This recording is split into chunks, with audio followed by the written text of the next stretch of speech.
ਸਤਿ ਸ਼੍ਰੀ ਅਕਾਲ, ਤੁਸੀਂ ਦੇਖ ਰਹੇ ਹੋ ਵਰਲਡ ਨਿਊਜ਼ ਤੇ ਮੈਂ ਤੁਹਾਡਾ ਰਮਨ ਬਾਜਵਾ। ਖਬਰਾਂ ਦੇ ਆਗਾਜ਼ ਤੋਂ ਪਹਿਲੇ ਇੱਕ ਨਜ਼ਰ ਮਾਰ ਲੈਂਦੇ ਹੁਣ ਤੱਕ ਦੀਆਂ ਹੈਡਲਾਈਨਸ ਤੇ।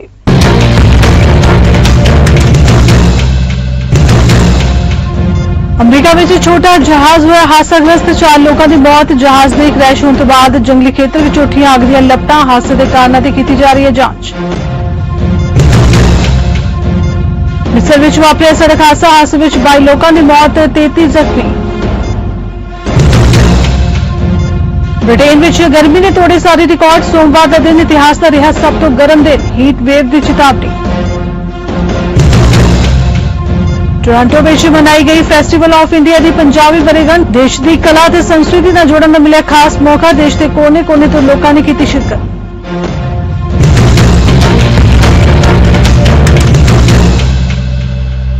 ਅਮਰੀਕਾ ਦੇ ਕੋਲੋਰਾਡੋ ਦੇ ਬੋਲਡਰ ਵਿੱਚ ਇੱਕ ਜਹਾਜ਼ ਹਾਦਸਾਗ੍ਰਸਤ ਹੋਣ ਕਾਰਨ 4 ਲੋਕਾਂ ਦੀ ਮੌਤ ਹੋ ਗਈ। ਫੈਡਰਲ ਐਵੀਏਸ਼ਨ ਐਡਮਿਨਿਸਟ੍ਰੇਸ਼ਨ ਨੇ ਜਾਣਕਾਰੀ ਦਿੱਤੀ ਹੈ। ਰਿਪੋਰਟ ਦੇ ਮੁਤਾਬਿਕ ਜਹਾਜ਼ ਦੇ ਕ੍ਰੈਸ਼ ਹੋਣ ਤੋਂ ਬਾਅਦ ਜੰਗਲੀ ਖੇਤਰ ਵਿੱਚ ਅੱਗ ਦੀਆਂ ਲਪਟਾਂ ਲੱਗ ਗਈਆਂ, ਜਿਸ ਤੇ ਜਲਦ ਹੀ ਕਾਬੂ ਪਾ ਲਿਆ ਗਿਆ। ਹਾਦਸੇ ਦੇ ਕਾਰਨਾਂ ਦਾ ਅਜੇ ਤੱਕ ਪਤਾ ਨਹੀਂ ਲੱਗ ਪਾਇਆ। FAA ਦੇ ਬੁਲਾਰੇ ਸਟੀਵ ਕੁਲਬ ਨੇ ਘਟਨਾ ਬਾਰੇ ਹੋਰ ਵੇਰਵੇ ਸਾਂਝੇ ਨਹੀਂ ਕੀਤੇ ਨੇ। ਹਾਦਸਾ ਐਤਵਾਰ ਸਵੇਰੇ 9:41 ਤੇ ਵਾਪਰਿਆ। ਬੋਲਡਰ ਕਾਉਂਟੀ ਸ਼ੈਰਿਫ ਦੇ ਦਫ਼ਤਰ ਦੇ ਬੁਲਾਰੇ ਕੈਰੀ ਹੈਫਲਿਪ ਨੇ ਕਿਹਾ ਕਿ 2 ਇੰਜਨ ਵਾਲੇ ਜਹਾਜ਼ T337G ਵਿੱਚ 3 ਯਾਤਰੀ ਅਤੇ 1 ਪਾਇਲਟ ਸਵਾਰ ਸੀ। ਮਿਸਰ ਦੇ ਦੱਖਣੀ ਸੂਬੇ ਨੇੜੇ ਮੰਗਲਵਾਰ ਨੂੰ ਵਾਪਰੇ ਇੱਕ ਭਿਆਨਕ ਸੜਕ ਹਾਦਸੇ ਵਿੱਚ ਘੱਟੋ-ਘੱਟ 22 ਲੋਕਾਂ ਦੀ ਮੌਤ ਹੋ ਗਈ, ਜਦੋਂ ਕਿ 33 ਲੋਕ ਜ਼ਖਮੀ ਦੱਸੇ ਜਾ ਰਹੇ ਨੇ। ਪ੍ਰਸ਼ਾਸਨ ਵੱਲੋਂ ਜਾਰੀ ਇੱਕ ਬਿਆਨ ਮੁਤਾਬਿਕ ਹਾਦਸਾ ਮੰਗਲਵਾਰ ਸਵੇਰੇ ਉਦੋਂ ਵਾਪਰਿਆ ਜਦੋਂ ਇੱਕ ਯਾਤਰੀ ਬੱਸ ਰਾਜਧਾਨੀ ਕਾਹਿਰਾ ਨੂੰ ਦੇਸ਼ ਦੇ ਦੱਖਣੀ ਹਿੱਸੇ ਨਾਲ ਜੋੜਨ ਵਾਲੇ ਹਾਈਵੇ ਤੇ ਖੜੇ ਟਰੱਕ ਨਾਲ ਜਾ ਟਕਰਾਈ। ਬਿਆਨ ਮੁਤਾਬਿਕ ਟਰੱਕ ਡਰਾਈਵਰ ਕਾਹਿਰਾ ਤੋਂ 220 ਕਿਲੋਮੀਟਰ ਦੀ ਦੂਰੀ ਤੇ ਸਥਿਤ ਮਲਾਵੀ ਸ਼ਹਿਰ ਵਿੱਚ ਸੜਕ ਕਿਨਾਰੇ ਆਪਣੇ ਵਾਹਨ ਦੇ ਟਾਇਰ ਬਦਲ ਰਿਹਾ ਸੀ। ਉਦੋਂ ਯਾਤਰੀ ਬੱਸ ਉਸ ਨਾਲ ਟਕਰਾ ਗਈ। ਅਧਿਕਾਰੀ ਨੇ ਦੱਸਿਆ ਕਿ ਹਾਦਸੇ ਦੇ ਬਾਅਦ ਜ਼ਖਮੀਆਂ ਨੂੰ ਤੁਰੰਤ ਹਸਪਤਾਲ ਲਿਜਾਇਆ ਗਿਆ ਤੇ ਕਈ ਐਂਬੂਲੈਂਸਾਂ ਨੂੰ ਘਟਨਾ ਸਥਾਨ ਤੇ ਰਵਾਨਾ ਕੀਤਾ ਗਿਆ। ਹੀਟ ਵੇਵ ਕਾਰਨ ਮੱਧ ਸਪੇਨ ਵਿੱਚ 43 ਡਿਗਰੀ ਸੈਲਸੀਅਸ ਤਾਪਮਾਨ ਦਰਜ ਕੀਤਾ ਗਿਆ। ਇਸ ਕਾਰਨ ਇੰਗਲੈਂਡ ਅਤੇ ਵੇਲਸ ਵਿੱਚ ਵੀ ਤਾਪਮਾਨ 35 ਡਿਗਰੀ ਸੈਲਸੀਅਸ ਤੱਕ ਪਹੁੰਚ ਗਿਆ। ਇਸ ਦੇ ਮੱਦੇਨਜ਼ਰ ਹੀਟ ਵੇਵ ਦੀ ਚੇਤਾਵਨੀ ਜਾਰੀ ਕੀਤੀ ਗਈ ਹੈ। ਹੀਟ ਵੇਵ ਕਾਰਨ ਦਰਜਨਾਂ ਜੰਗਲਾਂ ਨੂੰ ਅੱਗ ਲੱਗ ਚੁੱਕੀ ਹੈ। ਹੀਟ ਵੇਵ ਦੀ ਲਹਿਰ ਹੁਣ ਯੂਰਪ ਦੇ ਉੱਤਰ ਵੱਲ ਵਧ ਰਹੀ ਹੈ। ਅਜੇ ਵਿੱਚ ਮਾਹਿਰਾਂ ਨੇ ਫਰਾਂਸ ਦੇ ਬਾਰਡੋ ਸ਼ਹਿਰ ਵਿੱਚ ਪਾਰਾ ਰਿਕਾਰਡ 44 ਡਿਗਰੀ ਤੱਕ ਪਹੁੰਚਣ ਦੀ ਸੰਭਾਵਨਾ ਜਤਾਈ ਹੈ। ਬ੍ਰਿਟੇਨ ਵਿੱਚ ਸੋਮਵਾਰ ਨੂੰ ਹੁਣ ਤੱਕ ਦਾ ਸਭ ਤੋਂ ਗਰਮ ਦਿਨ ਹੋਣ ਦੀ ਉਮੀਦ ਦੇ ਨਾਲ ਦੇਸ਼ ਦੇ ਲੋਕਾਂ ਨੂੰ ਪਹਿਲੀ ਵਾਰ 40 ਡਿਗਰੀ ਸੈਲਸੀਅਸ ਦੇ ਨੇੜੇ ਤਾਪਮਾਨ ਹੋਣ ਕਾਰਨ ਘਰ ਦੇ ਅੰਦਰ ਰਹਿਣ ਅਤੇ ਗੈਰ ਜ਼ਰੂਰੀ ਯਾਤਰਾ ਤੋਂ ਬਚਣ ਦੀ ਸਲਾਹ ਦਿੱਤੀ ਗਈ ਹੈ। ਬ੍ਰਿਟੇਨ ਦੀ ਹੈਲਥ ਪ੍ਰੋਡਕਸ਼ਨ ਏਜੰਸੀ ਨੇ ਰਾਸ਼ਟਰੀ ਐਮਰਜੈਂਸੀ ਘੋਸ਼ਿਤ ਕੀਤੀ ਹੈ ਅਤੇ ਮੌਸਮ ਵਿਗਿਆਨ ਦਫ਼ਤਰ ਨੇ ਬਹੁਤ ਜ਼ਿਆਦਾ ਗਰਮੀ ਦਾ ਪਹਿਲਾ ਰੈੱਡ ਅਲਰਟ ਜਾਰੀ ਕੀਤਾ ਹੈ। ਇਹ ਚੇਤਾਵਨੀ ਅਤਿ ਗਰਮੀ ਤੋਂ ਜੀਵਨ ਲਈ ਖਤਰੇ ਦੀ ਚੇਤਾਵਨੀ ਹੈ। ਬੁੱਧਵਾਰ ਨੂੰ ਕੁਝ ਮੀਂਹ ਪੈਣ ਦੀ ਭਵਿੱਖਬਾਣੀ ਤੋਂ ਪਹਿਲਾਂ ਮੰਗਲਵਾਰ ਨੂੰ ਗਰਮੀ ਦੀ ਲਹਿਰ ਆਪਣੇ ਸਿਖਰ ਤੇ ਪਹੁੰਚਣ ਦੀ ਉਮੀਦ ਹੈ। ਅਮਰੀਕਾ ਦੇ ਚੋਟੀ ਦੇ ਸਿਹਤ ਅਧਿਕਾਰੀ ਡਾਕਟਰ ਐਂਥਨੀ ਫੌਸੀ ਨੇ ਕਿਹਾ ਕਿ ਮੰਕੀਪੌਕਸ ਦੇ ਪਕਾਉਣ ਨੂੰ ਰੋਕਣ ਲਈ ਹੋਰ ਸਖਤੀ ਵਰਤਣ ਦੀ ਲੋੜ ਹੈ। ਇੱਕ ਰਿਪੋਰਟ ਮੁਤਾਬਿਕ national institute of allergy and infections disease ਦੇ ਡਾਇਰੈਕਟਰ ਅਤੇ ਪ੍ਰਧਾਨ ਜੋ ਬਾਈਡਨ ਦੇ ਮੁੱਖ ਡਾਕਟਰੀ ਸਲਾਹਕਾਰ ਡਾਕਟਰ ਫੌਸੀ ਦਾ ਹਵਾਲਾ ਦਿੰਦੇ ਹੋਏ ਉਨ੍ਹਾਂ ਕਿਹਾ ਕਿ ਮੰਕੀਪੌਕਸ ਵਾਇਰਸ ਨੂੰ ਗੰਭੀਰਤਾ ਨਾਲ ਲੈਣ ਦੀ ਲੋੜ ਹੈ, ਕਿਉਂਕਿ ਅਸੀਂ ਅਜੇ ਇਸ ਦੀ ਹੱਦ ਬਾਰੇ ਜ਼ਿਆਦਾ ਨਹੀਂ ਜਾਣਦੇ। ਇਸ ਲਈ ਸੁਚੇਤ ਰਹਿਣਾ ਬੇहद ਜ਼ਰੂਰੀ ਹੈ। Well, clearly it needs to be taken seriously because the BA.5 variant has what we call a transmission advantage over the prior variants in that it has the capability of spreading from person to person more efficiently because it evades some of the protection that you would get from prior infection or vaccination. And that's the reason why you're seeing the uptick in cases and even in hospitalizations and a small percentage of an increase in deaths. The good news about this, or I wouldn't say good news, but the somewhat comforting news about this is that vaccinations, and particularly vaccinations with boosters, does continue to protect quite well against severe disease caused by all of the subvariants, including the BA5. So if a person is vaccinated and fully boosted with their boosters up to date, Yeah. the protection against infection because of the high transmissibility is not optimal, but what is pretty good and holds strong is protection against severe disease. So it's something we take seriously, but we do have tools to counter it. Well, it depends on what you mean, Joe, by back into the office. I mean, I am right now in my office at the National Institutes of Health.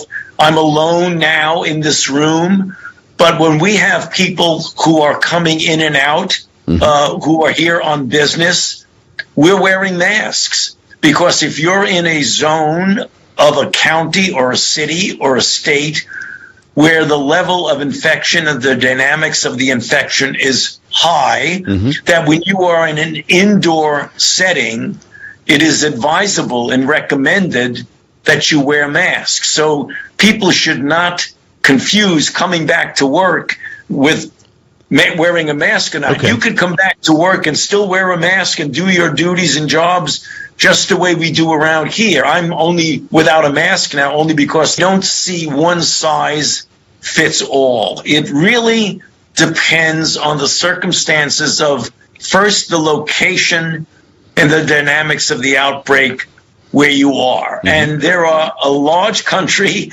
and if you look at the map, there's different colors. There's green, there's yellow, there's orange. So that has to be a consideration.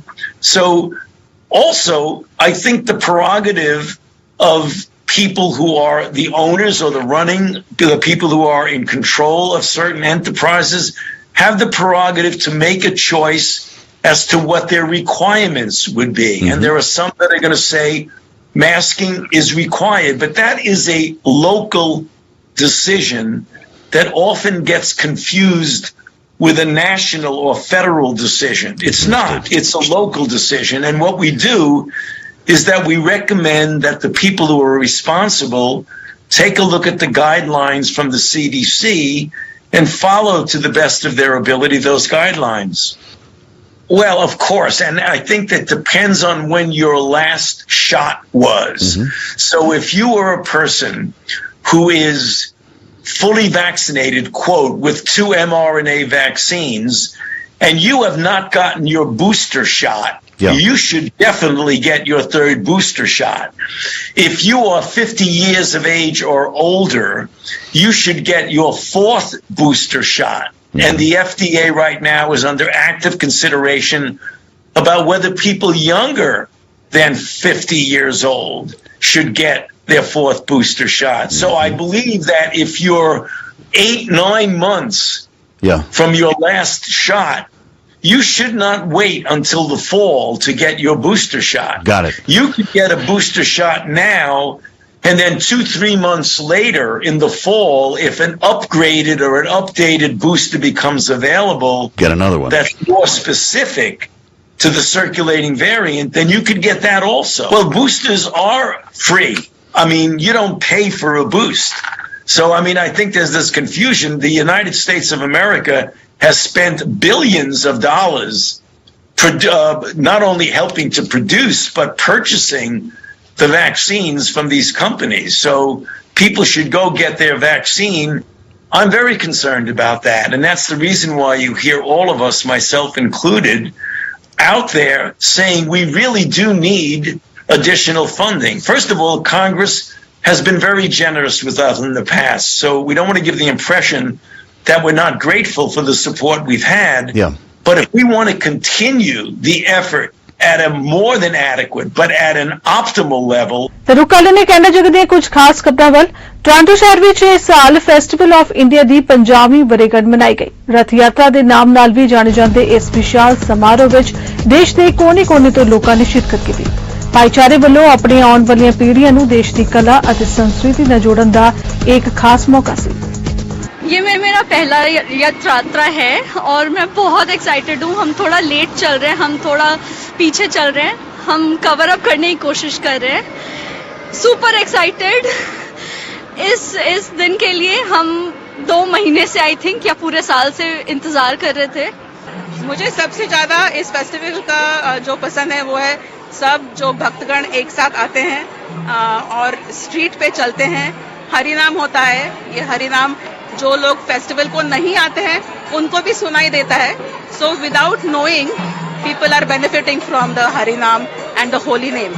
It's like a reunion of like-minded people, people on kind of on the spiritual searching path. It's a festival that mimics an ancient festival back in Orissa, a part of India, in which the deities Jagannath, Baladev and Subhadra are carried or pulled really with ropes by the whole community. So this festival, again, as I mentioned, has been celebrated for the last 50 years here in Toronto, which is a huge feat for any festival, but especially here for the South Asian community that comes all together across the GTA together to celebrate this wonderful festival. I've been to many places around the world for this Chariot Fest, and it's just the best location. No cars, trees, grass, water all around. सो 2 साल के बाद हम लोग यहाँ पे आए।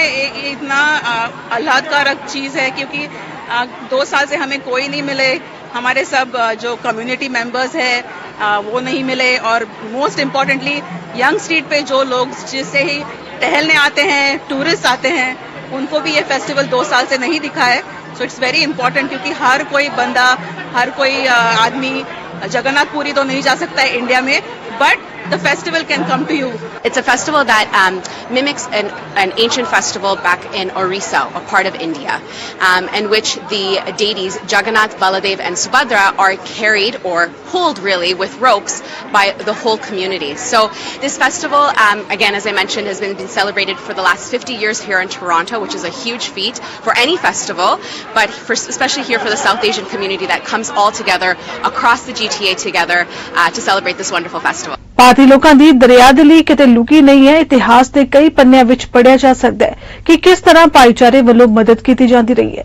ਅਜਿਹੀ ਇੱਕ ਵਿਜੇ ਸਿਨਹਾ ਜੀ ਦੀ ਸੱਚੀ ਕਹਾਣੀ ਜੋ ਭਾਰਤ ਦੇ ਗੁਜਰਾਤ ਦੀ ਧਰਤੀ ਦੀ ਰਿਆਸਤ ਦੀ ਹੈ, ਜਿੱਥੇ ਮਨੁੱਖੀ ਹਮਦਰਦੀ ਦੀ ਮਿਸਾਲ ਪੇਸ਼ ਕੀਤੀ ਗਈ ਹੈ। A little Poland in Indian documentary ਦੀ ਸਕਰੀਨਿੰਗ ਬੀਤੇ ਦਿਨੀ ਟੋਰਾਂਟੋ ਵਿੱਚ ਰੱਖੀ ਗਈ, ਜਿੱਥੇ ਦੇਸ਼ ਵਿਦੇਸ਼ ਦੇ ਕੌਂਸਲੇਟਸ ਵੱਲੋਂ ਸ਼ਿਰਕਤ ਕੀਤੀ ਗਈ ਅਤੇ ਆਪਣੇ ਵਿਚਾਰ ਸਾਂਝੇ ਕੀਤੇ ਗਏ। The fact that the Maharaja's generosity is finally acknowledged, because for many years there was never any information about it. So I am very happy about that. जहाँ पे एक ऐसी स्टोरी बताई जा रही है वर्ल्ड वॉर 2 के समय की, जहाँ पे एक महाराजा जामनगर ने 1000 अनाथ पॉलिश बच्चों को वो अपना आसरा दिया था, और उस वक्त बहुत डिफ़िकल्ट सिचुएशन में थे बच्चे, उनको कोई रिसीव नहीं कर रहा था। तो महाराजा जामनगर ने अपना घर खोला और 8-6 साल के लिए उनको अपने यहाँ रखा, उनके ट्रेडिशंस को मेंटेन करते हुए रखा। तो आज उनकी लाइफ पे हम एक डॉक्यूमेंट्री दिखा रहे हैं, और बहुत ही मुझे कहते हुए खुशी हो रही है कि एक जो सर्वाइवर उस कैंप में थे वो भी आज हमारे बीच मौजूद हैं, और एक और जो उनके ब्रदर जो इस कैंप में रहते थे वो भी अब हमारे साथ आए हुए हैं। तो मैं बहुत एक्साइटेड हूँ इस इवेंट के लिए। My brother was in India for 5 years in Maharaja's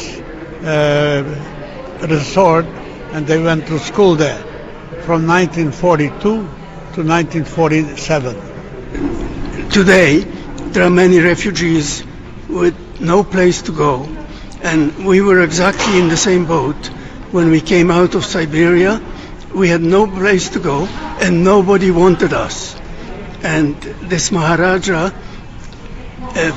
very generously built an orphanage for 1,000 children, and I was one of the lucky ones. Is that the diversity of the people of India, and how throughout history Jews were not faced with systemic anti-Semitism there of any kind. Israel and India have Jeheri Dusti, pardon my Hindi, a deep friendship.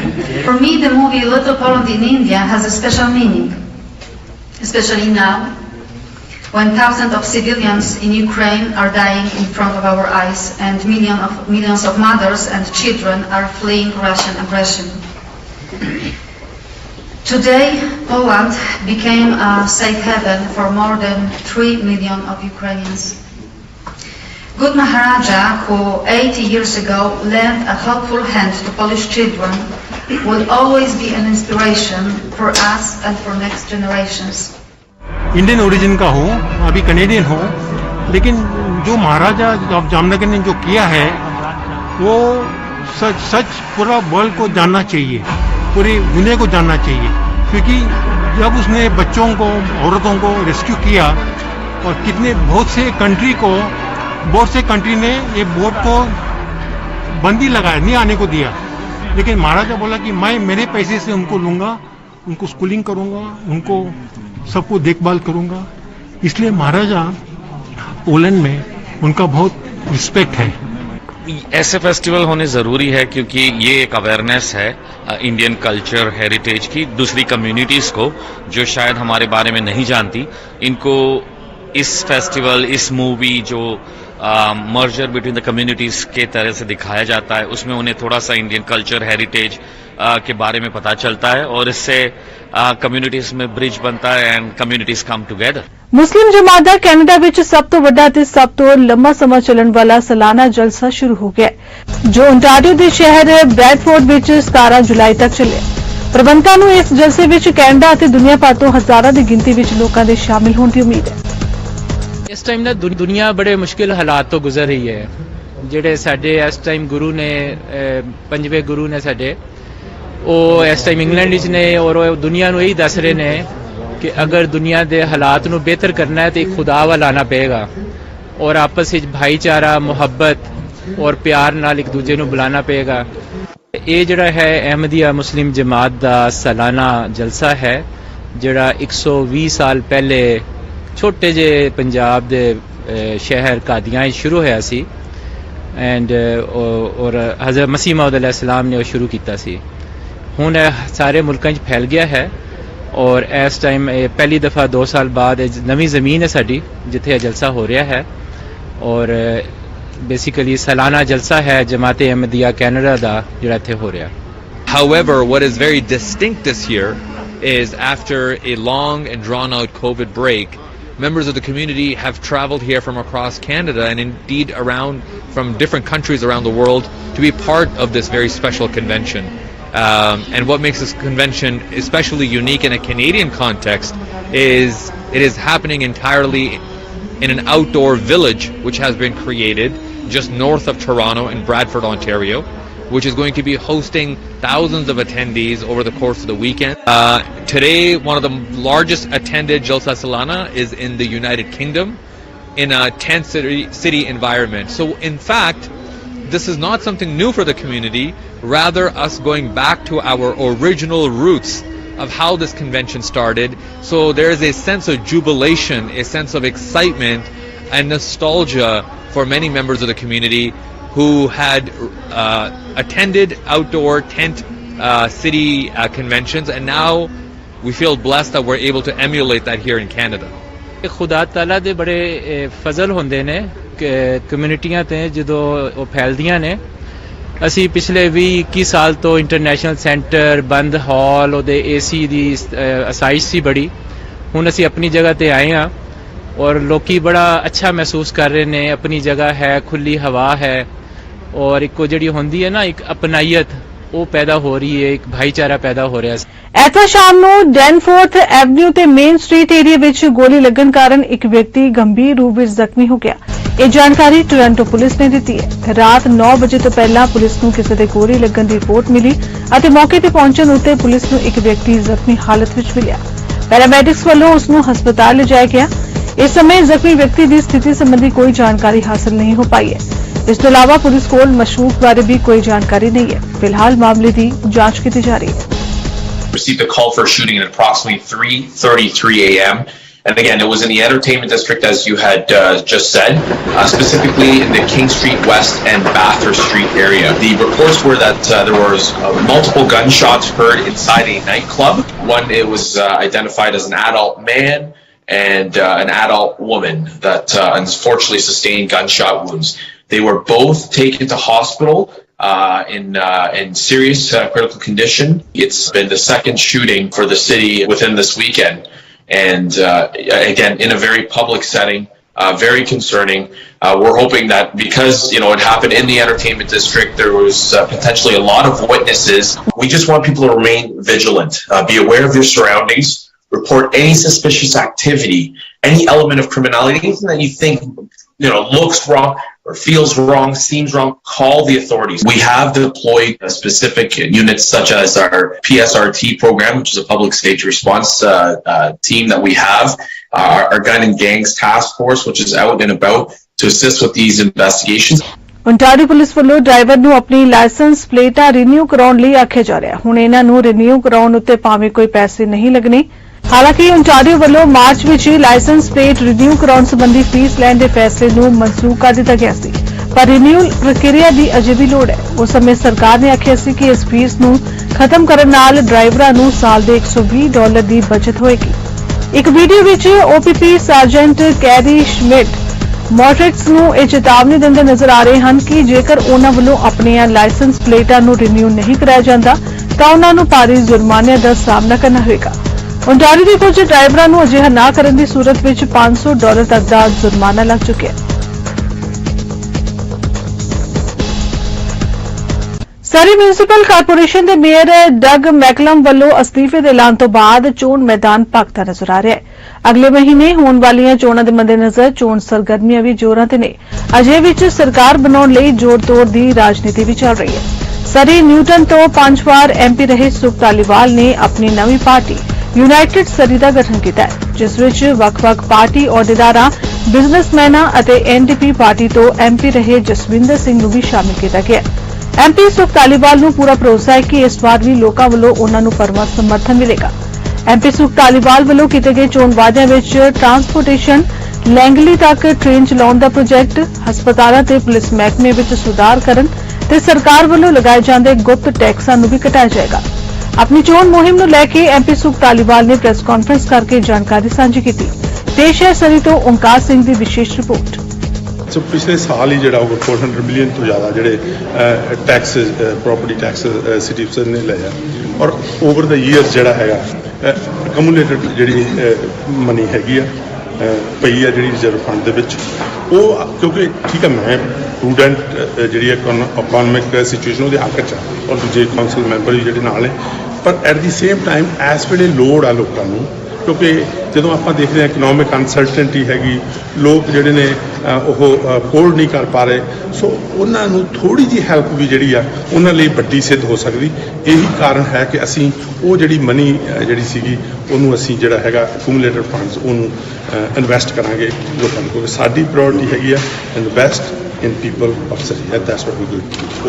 एक last question वजों सरी police ਵੱਡਾ ਸਿੱਖਿਆ ਜਿਵੇਂ ਦੱਸਿਆ ਕਿ veg one of the veg issues ਰਿਹਾ ਜਦੋਂ ਤੁਸੀਂ ਟ੍ਰਾਂਜੀਸ਼ਨ ਨਹੀਂ ਰੋਕਣੀ ਇਸ ਤੇ ਤੁਸੀਂ ਕਿਵੇਂ ਸਾਰਿਆਂ ਨੂੰ ਇੱਕ ਪੇਜ ਤੇ ਲਿਆਓਗੇ ਦੋ ਵੱਡੀ ਡਿਵੀਜ਼ਨ ਹੈ ਗਰੁੱਪ ਕਹਿੰਦਾ RCMP ਨੂੰ ਹੋਣਾ ਚਾਹੀਦਾ ਵਾਟ ਵੁੱਡ ਯੂ ਡੂ ਦੇਖੋ ਉਹਦਾ ਕਾਰਨ ਇੱਕੋ ਹੀ ਸੀ ਕਿਉਂਕਿ ਜਿਹੜਾ ਮੇਅਰ ਐਂਡ ਕਾਉਂਸਲ ਸੀਗੇ ਉਹਨਾਂ ਨੇ ਅਕਾਊਂਟੇਬਿਲਿਟੀ ਨਹੀਂ ਲੈ ਕੇ ਆਏ ਲੋਕਾਂ ਤੇ ਟਰਾਂਸਪੇਰੈਂਸੀ ਦੱਸਿਆ ਨਹੀਂ ਲੋਕਾਂ ਨੂੰ ਵੀ ਕੀ ਇਹ ਸਾਨੂੰ ਕਾਸਟ ਕਰੂ ਕਿੰਨਾ ਸਮਾਂ ਲੱਗੂ ਕੀ ਪ੍ਰੋਸੈਸ ਆ ਕਿਵੇਂ ਜਿਹੜੀ ਹੈਗੀ ਆ ਪਬਲਿਕ ਸੇਫਟੀ ਜਿਹੜੀ ਹੈਗੀ ਆ ਉਹ ਉਹਨਾਂ ਦੀ ਟਾਪ ਪ੍ਰਾਇੋਰਟੀ ਇਹਨਾਂ ਚੀਜ਼ਾਂ ਦੇ ਉੱਤੇ ਕਾਉਂਸਲ ਜਿਹੜੀ ਆ ਉਹ ਫੇਲ ਹੋਈ ਆ ਔਰ ਇਮੀਡੀਏਟਲੀ ਜਿਹੜਾ ਹੁਣ ਮੂਵਿੰਗ ਫਾਰਵਰਡ ਕਿਉਂਕਿ ਸਾਨੂੰ ਰਿਸਪੈਕਟ ਕਰਨਾ ਪੈਣਾ ਅਸੀਂ ਇਹ ਨਹੀਂ ਕਹਿ ਸਕਦੇ ਵੀ ਇੱਕ ਯੂਨੀਫਾਰਮ ਨੂੰ ਅਸੀਂ ਜਿਹੜਾ ਵਾ ਉਹ ਸਪੋਰਟ ਕਰੀਏ ਔਰ ਦੂਜੇ ਨੂੰ ਜਿਹੜਾ ਵਾ ਉਹ ਸਲੈਮ ਕਰੀਏ ਆਈ ਹੋਇਆ ਪਿੱਛੇ ਅਸੀਂ ਚਾਹੁੰਦੇ ਹਾਂ ਕਿ RCMP ਐਂਡ ਸਰੀ ਪੁਲਿਸ ਜਿਹੜੇ ਨੇ ਉਹ ਹੈਂਡ ਇਨ ਹੈਂਡ ਕੰਮ ਕਰਨ ਆਉਣ ਵਾਲੇ ਸਮੇਂ 'ਚ ਅੰਟਲ ਜਿਹੜੀ ਹੈਗੀ ਹੈ ਇਹ ਟ੍ਰਾਂਜੀਸ਼ਨ ਪ੍ਰੋਸੈਸ ਜਿਹੜੀ ਹੈਗੀ ਆ ਉਹ ਕੰਪਲੀਟ ਨਹੀਂ ਹੁੰਦੀ ਪਰ ਬਜਾਏ ਕਿ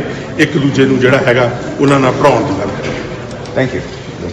ਓਕੇ ਨੈਕਸਟ ਐਂਡ ਉਹ ਇੰਸਟੈਂਟ ਟਾਈਮਸ ਕੰਮ ਕਰਦੀ ਹੈਗੀ ਆ ਔਰ ਪਿਛਲੇ ਸਮੇਂ ਦੇ ਵਿੱਚ ਲੋਕਾਂ ਨੇ ਮੇਰੇ ਕੋਲ ਚੱਲ ਕੇ ਆਏ ਉਹਨਾਂ ਨੇ ਦੇਖਿਆ ਕਿ ਇੱਕ ਡਾਇਨਾਮਿਕ ਸਿਟੀ ਹੈਗੀ ਜਿਹੜੀ ਦਾ ਬਹੁਤ ਵਧੀਆ ਬ੍ਰਾਈਟ ਜਿਹੜਾ ਫਿਊਚਰ ਹੈਗਾ ਬਹੁਤ ਪੋਟੈਂਸ਼ੀਅਲ ਹੈਗਾ ਉਸ ਪੋਟੈਂਸ਼ੀਅਲ ਨੂੰ ਜਿਹੜਾ ਹੈਗਾ ਉਹ ਫੁੱਲੀ ਯੂਟਿਲਾਈਜ਼ ਨਹੀਂ ਕੀਤਾ ਜਾ ਰਿਹਾ ਇਨਫੈਕਟ ਜਿਹੜੀ ਡਿਵਿਸਿਵ ਪੋਲਿਟਿਕਸ ਹੈਗੀ ਆ ਪਾਰਟੀਜਨਸ਼ਿਪ ਹੈਗੀ ਆ ਉਹ ਜਿਹੜੀ ਹੈਗੀ ਆ ਉਹ ਖੇਡੀ ਜਾ ਰਹੀ ਆ ਪਿਛਲੇ ਸਮੇਂ 'ਚ ਕੋਈ ਕੰਮ ਜਿਹੜਾ ਉਹ ਅਚੀਵ ਨਹੀਂ ਕੀਤਾ ਜਾਂਦਾ ਉਹ ਲੋਕਾਂ ਨੇ ਜਦੋਂ ਮੈਨੂੰ ਕਿਹਾ ਕਿ ਸੁਖ ਤੂੰ ਉੱਧਰਲਾ ਬਹੁਤ ਕਰ ਲਿਆ ਵੀ ਹੁਣ ਇਸ ਵੇਲੇ ਲੋੜ ਹੈਗੀ ਆ ਲੀਡਰਸ਼ਿਪ ਦੀ ਸਰੀ ਦੇ ਵਿੱਚ ਉਸ ਚੀਜ਼ ਨੇ ਮੈਨੂੰ ਉਤਸ਼ਾਹਿਤ ਕੀਤਾ ਉਸ ਤੋਂ ਬਾਅਦ ਜਿਹੜੀ ਅਸੀਂ ਟੀਮ ਪੁੱਟ ਟੂਗੈਦਰ ਕਰਨੀ ਸ਼ੁਰੂ ਕੀਤੀ ਔਰ ਜਦੋਂ ਇਹ ਟੀਮ ਦੇਖਿਆ ਇਹ ਟੀਮ ਵੀ ਇਸੇ ਚੀਜ਼ 'ਚ ਵਿਸ਼ਵਾਸ ਰੱਖਦੀ ਹੈਗੀ ਕਿ ਸਾਨੂੰ ਇਕੱਠਿਆਂ ਨੂੰ ਕੰਮ ਕਰਨਾ ਪੈਣਾ ਕਿਉਂਕਿ ਜਿਹੜੀ ਡਿਵੀਜ਼ਨ ਆ ਉਹ ਹੈਲਪ ਨਹੀਂ ਕਰਦੀ ਕਿ ਅਸੀਂ ਜੇ ਕਹੀਏ we can only be stronger we can be stronger together and ਉਹ ਜਿਹੜਾ ਕਾਨਸੈਪਟ ਸੀਗਾ ਅਸੀਂ ਜਿਹੜਾ ਹੈਗਾ ਉਹ ਅੱਗੇ ਲੈ ਕੇ ਆਏ ਜਿਹੜਾ ਤੁਸੀਂ ਸਲੇਟ ਦਾ ਨਾਮ ਰੱਖਿਆ ਯੂਨਾਈਟਿਡ ਸਰੀ, ਵਾਈ ਯੂਨਾਈਟਿਡ ਸਰੀ? ਇਹ ਲੋਕਾਂ ਨੇ ਸਾਨੂੰ ਆ ਕੇ ਜਿਹੜਾ ਸੀ ਉਹ ਐਵਰੀ ਡੇ ਲਾਸਟ 4 ਮੰਥਸ ਦੇਖੀ ਤਾਂ ਇੱਕੋ ਚੀਜ਼ ਚਾਹੁੰਦੇ ਸੀ।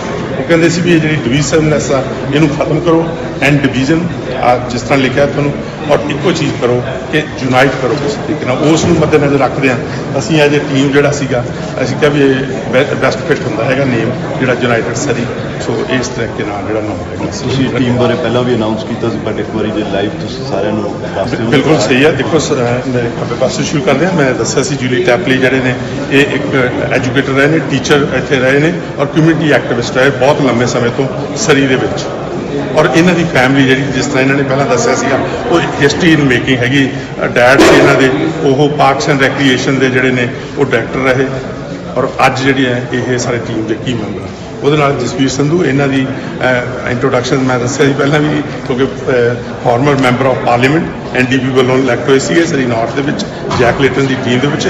ਜਦੋਂ ਇਹ ਮੈਂਬਰ ਆਫ ਪਾਰਲੀਮੈਂਟ ਸੀਗੇ, ਈਵਨ ਦੋ ਸਾਡੀਆਂ ਪੋਲੀਟੀਕਲ ਸਟਾਈਲਸ ਡਿਫਰੈਂਟ ਆ, ਪਰ ਅਸੀਂ we been friends for long time and we ਇਕੱਠਿਆਂ ਨੇ ਅਸੀਂ ਕੰਮ ਕੀਤਾ ਲੋਕਾਂ ਦੇ ਲਈ ਅਚੀਵ ਕਰਨਾ। ਉਸ ਤੋਂ ਬਾਅਦ ਜਦੋਂ ਬੈਕੀ ਜੂ ਦੀ ਗੱਲ ਕਰਦੇ ਹੈਗੇ ਆ, ਇੱਕ ਸਕਸੈਸਫੁਲ ਵੂਮਨ ਐਂਟਰਪ੍ਰੀਨਿਓਰ ਜਿਹੜੀ ਹੈਗੀ ਆ ਰੀਅਲ ਸਟੇਟ ਬਿਜ਼ਨਸ ਦੇ ਵਿੱਚ ਲੌਂਗ ਸਮੇਂ ਤੋਂ ਜਿਹੜੀ ਆ ਇਨਵੋਲਵਡ ਹੈਗੀ ਆ। ਔਰ ਇੱਕ ਖਾਸੀਅਤ ਹੈਗੀ ਇਹਦੀ ਕਿ ਇਹ ਲੋਕਾਂ ਨੂੰ ਨਾ ਇਕੱਠੇ ਕਰਨਾ ਚਾਹੁੰਦੀ, ਕਮਿਊਨਿਟੀਜ਼ ਨੂੰ ਇਕੱਠਾ ਕਰਨਾ ਚਾਹੁੰਦੀ ਔਰ ਇਹ ਜਿਹੜੀ ਇਹਦੀ ਪੋਜ਼ਿਟਿਵ ਥਿੰਗ ਹੈਗੀ ਸਾਡੇ 'ਚ ਅਸੀਂ ਲੈ ਕੇ ਆਏ। ਜੈਫ ਬ੍ਰਿਜ ਦੀ ਗੱਲ ਕਰਦੇ ਪਹਿਲਾਂ ਮੈਂ ਦੱਸਿਆ ਸੀਗਾ ਕਿ successful business person conservative politics ਦੇ ਵਿੱਚ ਲੰਬੇ ਸਮੇਂ ਤੋਂ ਇਨਵੋਲਵਡ ਆ ਔਰ ਬਹੁਤ ਸਾਰੇ ਲੋਕਾਂ ਦੀ ਮਦਦ ਕੀਤੀ ਲੋਕਾਂ ਨੂੰ ਚੁਣਨ ਵਾਸਤੇ। ਹੁਣ ਜਿਹੜਾ ਹੈਗਾ ਕਿ ਸਾਨੂੰ ਇਹੋ ਜਿਹੇ ਲੋੜ ਆ ਲੀਡਰਸ ਦੀ, ਜਿਹੜੇ ਬਿਜ਼ਨਸ ਲੀਡਰਸ ਹੈਗੇ ਨੇ ਔਰ ਜਿਨ੍ਹਾਂ ਨੇ ਪਿੱਛੇ ਕੰਮ ਕੀਤਾ ਦੂਜੇ ਲੋਕਾਂ ਨੂੰ ਹੈਲਪ ਕਰਨ ਦੀ। ਅੱਜ ਉਹਨਾਂ ਦੀ ਸਮਾਂ ਹੈਗਾ ਕਿ ਉਹ ਆਪ ਆ ਕੇ ਉਸ ਪਲੇਟਫਾਰਮ ਤੇ ਉਸ ਜਿਹੜਾ ਹੈਗਾ ਕੁਰਸੀ ਤੇ ਬੈਠ ਕੇ ਜਿਹੜੀ ਲੋਕਾਂ ਦੀ ਸੇਵਾ ਕਰਦੇ। ਤੁਸੀਂ ਪਹਿਲਾਂ ਵੀ ਅਨਾਉਂਸ ਕੀਤਾ ਸੀਗਾ, ਬਟ ਇੱਕ ਵਾਰ ਫਿਰ ਤੁਹਾਨੂੰ ਪੁੱਛਣਾ ਜ਼ਰੂਰੀ ਹੈ, what's going to be the stand on RCMP? This is very clear, ਕਿਉਂਕਿ ਪਿੱਛੇ ਸਮੇਂ 'ਚ ਆਪਾਂ ਦੇਖਿਆ ਤਾਂ ਕੀ ਹੋਇਆ ਕਿ ਦੋਨੇ ਜਿਹੜੇ ਸੀ ਮੇਅਰ ਐਂਡ ਕਾਉਂਸਲ ਨੇ ਕੀ ਕੀਤਾ ਕਿ ਉਹ ਡਿਵੀਜ਼ਿਵ ਪੋਲਿਟਿਕਸ ਜਿਹੜੀ ਇਸ ਇਸ਼ੂ ਨੂੰ ਜਿਹੜਾ ਸੀ ਉਹਨਾਂ ਨੇ ਪੋਲੀਟੀਕਲ ਫੁੱਟਬਾਲ ਬਣਾਇਆ ਔਰ ਵੈਜ ਇਸ਼ੂ ਇਹਨੂੰ ਬਣਾ ਕੇ ਖੇਡੇ। ਉਹ ਲੋਕਾਂ ਲਈ ਪਬਲਿਕ ਸੇਫਟੀ ਸਾਡੇ ਲਈ ਮੋਸਟ ਇੰਪੋਰਟੈਂਟ ਫੈਕਟਰ ਹੈ ਤਾਂ ਕਿ ਬੱਚੇ ਬਜ਼ੁਰਗ ਬਿਜ਼ਨਸ ਜਿਹੜੇ ਨੇ ਉਹ ਸੇਫ ਫੀਲ ਕਰ ਸਕਣ ਸਰੀ ਦੇ ਵਿੱਚ।